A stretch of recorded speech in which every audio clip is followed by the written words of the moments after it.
સલ્ફોનેશન કરવા માટે toluene 2 mall ફ્યુમિંગ H2SO4 એની હાજરીમાં ટોલ્યુઇનનું સલ્ફોનેશન ફક્ત 30 તાપમાને થાય. નાઇટ્રેશન હોય કે સલ્ફોનેશન -H2O. આ મિથાઇલની નિર્દેશક અસર તો કે ઓર્થો પેરા, ઓર્થો ઉપર SO3H અને પેરા સ્થાને પણ SO3H જોડાય એટલે તમને મળે ઓર્થો. આ સલ્ફોનિક એસિડ એ બેન્ઝીનની પાછળ એટલે આ પણ ઓર્થો ટોલ્યુઇન સલ્ફોનિક એસિડ કહેવાય. આ ઓર્થો ટોલ્યુઇન સલ્ફોનિક એસિડ અને પેરા ટોલ્યુઇન સલ્ફોનિક એસિડ તરીકે ઓળખી શકાય છે. Ortho toluene sulphonic acid OTS અને para toluene sulphonic acid PTS. OTS અને PTS નું મિશ્રણ મળે. હવે બેન્ઝીનનું સલ્ફોનેશન તો 2 વાર થયું પણ ટોલ્યુઇનનું સલ્ફોનેશન ખાલી 30 તાપમાને થાય. તાપમાન બહુ જ નીચું અને તાપમાન નીચું હોય તો પણ પ્રક્રિયાનો વેગ ધીમો હોય. પ્રક્રિયા વેગ ધીમો હોય તો ટોલ્યુઇનનું સલ્ફોનેશન આમાં દ્વિતીય વિસ્થાપન શક્ય નથી.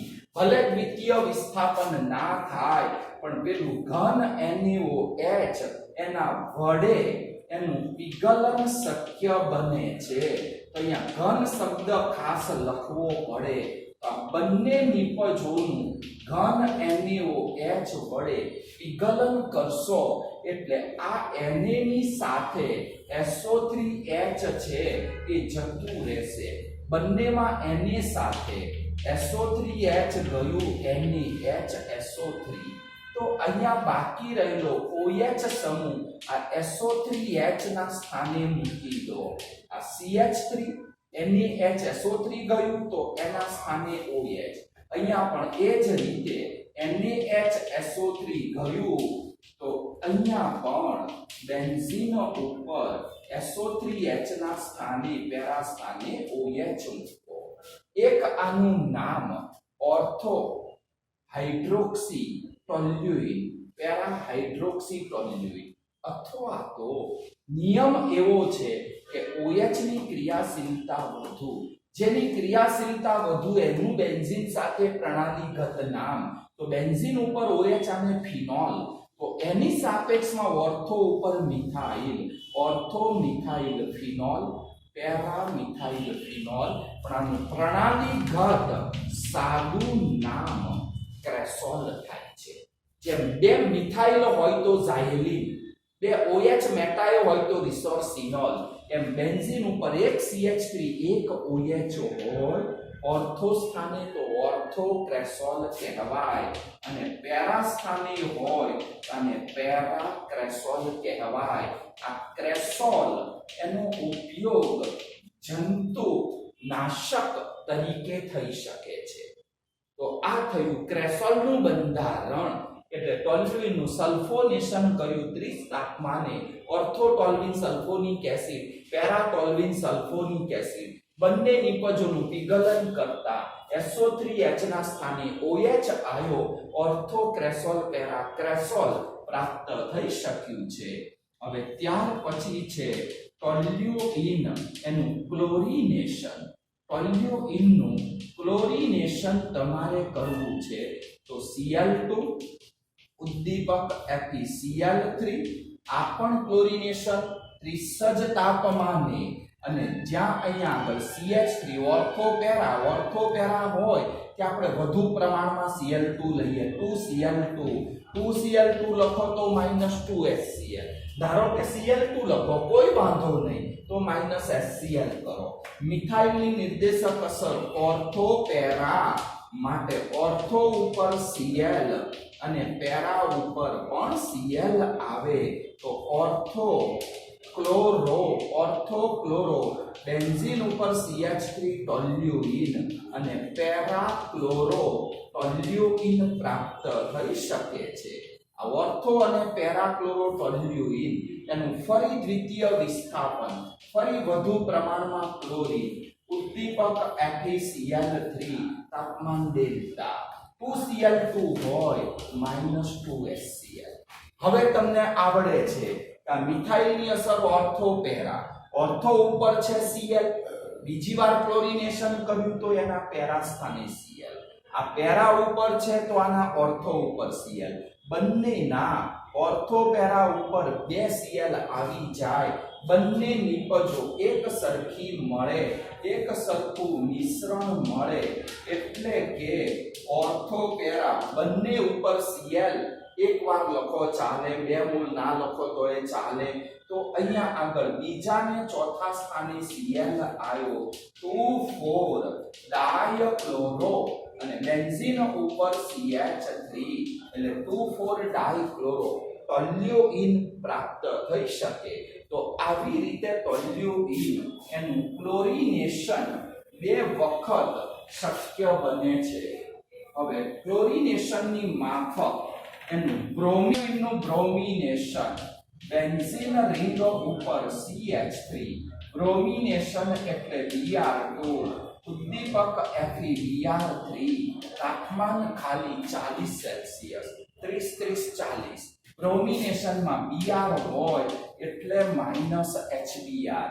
મિથાઇલની નિર્દેશક અસર ઓર્થો પેરા એટલે ઓર્થો પેરા હોવાથી ortho bromo toluene, para bromo toluene, ortho bromo ટોલ્યુઈન.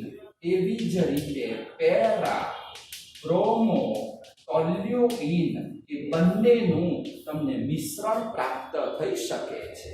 આનું ફરી બ્રોમિનેશન કરો, ફરી 2Br2, ઉદ્દીપક FeBr3, તાપમાન ડેલ્ટા અને 2Br2 હોય તો -2HBr. ફરી બ્રોમિનેશન કર્યું, Br આકર્ષાયો, ઓર્થો છે તો પેરાએ, પેરા છે તો ઓર્થોએ. તો અહીંયા પણ એ જ રીતે બંને બંધારણના ઓર્થો પેરા ઉપર 2 Br આવી ગયા એટલે કે તમને 2,4 ડાયબ્રોમો ટોલ્યુઈન પ્રાપ્ત થઈ શકે છે. તમે એકવાર બેન્ઝીનની પ્રક્રિયાઓ બધી કરી નાખો ને પછી તો એનું એ જ કરવાનું, પછી તો તમને ઈઝી પડી જાય. પણ બેન્ઝીનની પ્રક્રિયાઓ બરાબર કરવી પડે. તો આવી રીતે ટોલ્યુઈનનું ક્લોરિનેશન, સેમ બ્રોમિનેશન. હવે ત્યાર પછી ટોલ્યુઈન એની ફ્રીડલ ક્રાફ્ટ એટલે FC પ્રક્રિયાઓ. હવે ટોલ્યુઈનનું ફ્રીડલ ક્રાફ્ટ FC પ્રક્રિયા એટલે આલ્કાઇલેશન અને એસાઇલેશન. ટોલ્યુઈનનું તમે આલ્કાઇલેશન કરો છો તો આપણે આવી ગયું છે ને કે ટોલ્યુઈનનું આલ્કાઇલેશન CH3Cl નિર્જળ AlCl3, ટોલ્યુઈનની આલ્કાઇલેશન ટોલ્યુઈનના ઉત્કલન બિંદુ 111. આની નિર્દેશક અસર ઓર્થો પેરા, ઓર્થો પેરા એટલે આપણે 2 મૂળ લીધા, એક ઓર્થો માટે એક પેરા માટે. ખબર છે આમાં CH3 પ્લસ આકર્ષાય તો બેન્ઝીન ઉપર CH3, ઓર્થો સ્થાને ટોલ્યુઈનમાં ઓર્થો અને પેરા બંને સ્થાને મિથાઇલ સમૂહ તમે મૂક્યો તો આ બંધારણ જે મળ્યું એને શું કહેવાય? ઓર્થો ઝાયલીન અને પેરા ઝાયલીન.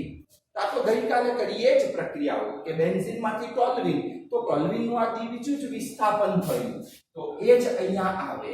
પરંતુ ટોલ્યુઈનનું આલ્કાઇલેશન HFBF3 ની હાજરીમાં 111 કરો તો આ ઉદ્દીપક બદલાયો.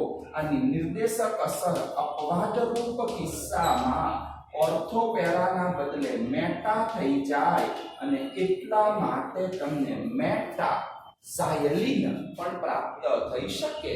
તો ટોલ્યુઈનનું આલ્કાઇલેશન થયું. એવી જ રીતે ટોલ્યુઈન એનું એસાઇલેશન પણ આવે છે.